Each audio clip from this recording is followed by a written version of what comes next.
फ़लस्तीन और मुस्लिम उम्मा अक्टूबर 2023 से लेकर आज की तारीख तक फ़लस्तीन ने जिस तरह डट कर और हौसले और जवामर्दी से मुकाबला किया है, इसकी मिसाल तारीख़ इंसानी में नहीं मिलती। इसराइल ने जिस तरह इस 25 मील के गज़ा के रकबे को इंसानी लाशों और ख़ास तौर पर निहत्ते बच्चों और औरतों को भी ऐसी अजियतनाक तरीक़ों से मौत के मुंह में धकेला है कि जिसकी कोई मिसाल नहीं मिलती। दूसरी तरफ 57 मुस्लिम ममालिक हैं जो कि अपने आप को आज़ाद तो कहते हैं, लेकिन असल में ये तमाम मुस्लिम ममालिक इसराइल की कैद में हैं और सिर्फ फ़लस्तीन ही आज़ाद है। मासवाए ईरान और हमास के जिन्होंने अपने गैरतमंद होने का सबूत दिया है। यहाँ ये बात कहना भी ज़रूरी है कि इन ममालिक के लोग तो फ़लस्तीनी बहन भाइयों के साथ हैं, मगर इन ममालिक के हुक्मरान इसराइली यहूदियों के कदमों में पड़े हुए हैं। मैं इन मुस्लिम उम्मा से और इस मुस्लिम अवाम से सिर्फ एक गुजारिश करना चाहता हूँ कि जो हम कर सकते हैं वो तो हम कम से कम कर लें। देखिए, पूरी दुनिया में तकरीबन बहुत सारी कंज्यूमर कंपनीज़ हैं, लेकिन जिनको 12 मेन कंपनीज़ को चार्ट आउट किया गया है, उन FMC जिसको हम फास्ट मूविंग कंज्यूमर गुड्स कहते हैं, इन कंपनीज़ के जो मालिकान हैं वो तमाम के तमाम यहूदी हैं और इन कंपनीज़ के 550 से ज़ायद ब्रांड्स को अपना चार्ट आउट किया गया है, जो कि अगर इनकी ख़रीदारी को अगर हम किसी वजह से बंद कर दें, ख़त्म कर दें, तो फिर हम इनको बिलियंस डॉलर्स के जो ये रेवेन्यू इकट्ठा करके इसराइल को भेज रहे हैं और इसराइल दिन दुगनी रात चुगनी तरक्की कर रहा है। इन कंपनीज़ को अगर हम इन कंपनीज़ की ख़रीदारी बंद कर दें तो हम इससे उनको काफ़ी दंड डाल सकते हैं। अब इसमें सबसे पहले जो कंपनी आती है, नेस्ले आती है। अब नेस्ले जो इनका जो रेवेन्यू जनरेट कर रहे हैं वो 111 बिलियन डॉलर्स हैं। उसके बाद दूसरे नंबर पे आती है पेप्सिको 91 बिलियन डॉलर्स जनरेट करके भेज रही है पूरी दुनिया से प्रॉफिट इकट्ठा करके। इसके बाद तीसरे नंबर पे आती है प्रॉक्टर एंड गैम्बल, जिसे PNG आम उर्फिया में कहते हैं। ये 84 बिलियन डॉलर्स का रेवेन्यू जनरेट कर रही है। उसके बाद चौथे नंबर पर आती है यूनिलीवर और ये तकरीबन 66 बिलियन डॉलर्स का रेवेन्यू जनरेट कर रही है। उसके बाद आता है 5वें नंबर पर कोका कोला कंपनी, जो कि तकरीबन 46 बिलियन डॉलर्स का रेवेन्यू जनरेट कर रही है। फिर छठे नंबर पर आती है मार्स, जो कि 47 बिलियन डॉलर्स का जो है ना रेवेन्यू जनरेट कर रही है। उसके बाद आती है अपना मॉन्डेलेज, जो कि तकरीबन 36 बिलियन डॉलर्स का कर रही है। फिर डिनॉन आती है, वो तकरीबन 30 बिलियन डॉलर्स का रेवेन्यू जनरेट कर रही है। फिर क्राफ्ट आती है 27 बिलियन डॉलर्स का।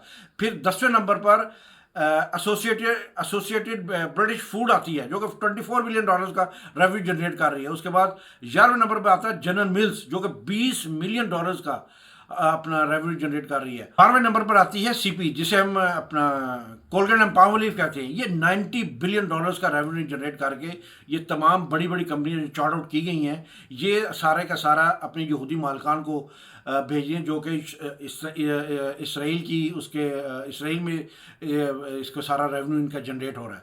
अगर हम किसी ना किसी तरीके से इन कंपनीज़ के जो ब्रांड्स हैं उसकी ख़रीदारी को कम करके, ये ख़त्म करके या उसकी ख़रीदारी बंद करके हम पाकिस्तानी अपना ब्रांड को प्रमोट करें तो ये कितना ही अच्छा होगा। अब मैं आपको फर्दन इसकी डिमॉन्स्ट्रेशन ब्रांड वाइज ये कौन सी कंपनी के कौन कौन से ब्रांड्स हैं, ताकि आपको इसके समझने में मज़ीद आसानी हो सके कि नेस्ले के कौन से ब्रांड्स हैं, पेप्सिको के कौन से हैं, PNG के कौन से हैं, यूनिलीवर के कौन से हैं। एक एक अलग अलग करके मैं आपको अपना बताऊंगा इंशाल्लाह।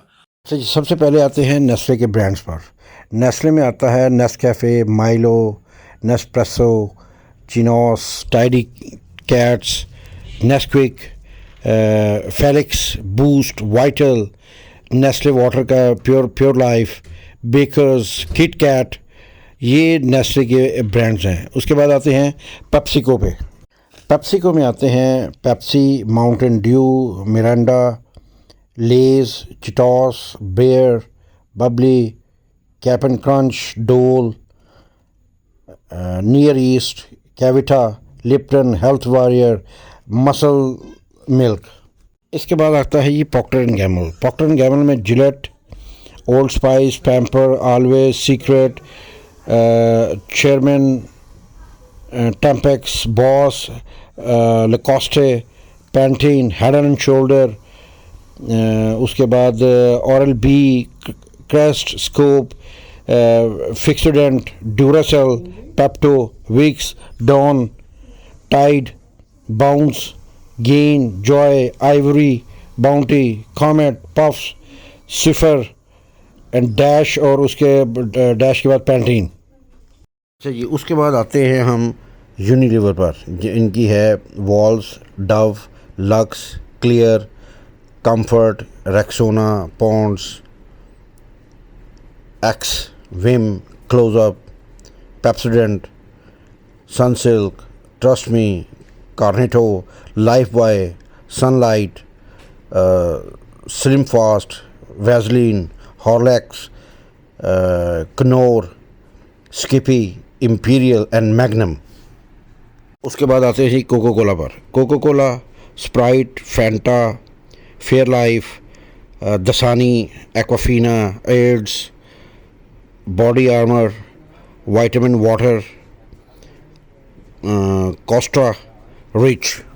इसके बाद आते हैं जी मार्स पर। मार्स में आता है Orbit, Milky Way, Bounty, Twix, Dove, Snickers, M&M, Whiskas, Royal Canin, Extra, Freedent, Five Gum, Excel, Uncle Ben's and Pedigree. ये मॉन्डेलेस, इसमें आते हैं ओरिया, वीट थिन, स्टक, रिड्स, कर्ट्स, लू, 3 स्टार, हॉल्स, नाइला, नीला भी कहते हैं इसे, Chips, Ahoy, Newtons, Flakes, Barni, Belvita, Tiger, Lacta, Trident, eclair.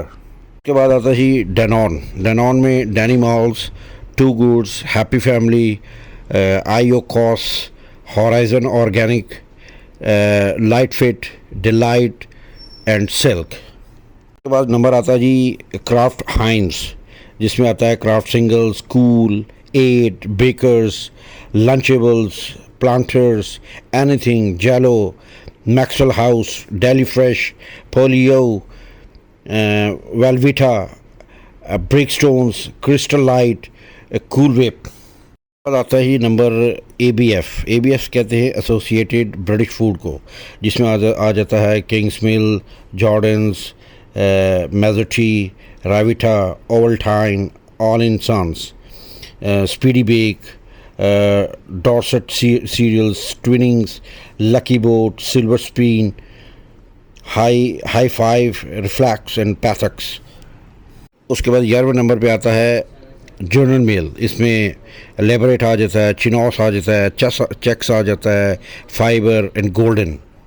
आखिर में आता है CP, Colgate and Palmolive, Ajax, Perfex, Clinic, Bright, Bonus, Protex, Max and Express. अच्छा, इसमें हमने सिर्फ टॉप FMCGs कंपनी का जिक्र किया है, रेस्टोरेंट्स वगैरह का जिक्र नहीं किया, जैसे KFC है या मैकडोनल्ड वगैरह है। हालांकि ये भी यहूदी ही रेस्टोरेंट हैं, लेकिन हमारा फोकस असल में FMCGs पर था। तो अगर आपको हमारी ये वीडियो, हमारी कोशिश अच्छी लगी हो तो इसको अपने दोस्तों के साथ ज़रूर शेयर कीजिएगा, और ताकि उनमें भी आगाही हो कि कौन सी चीज़ें ख़रीदने वाली हैं और कौन सी चीज़ें नहीं ख़रीदने वाली। बहुत शुक्रिया, अस्सलाम वालेकुम।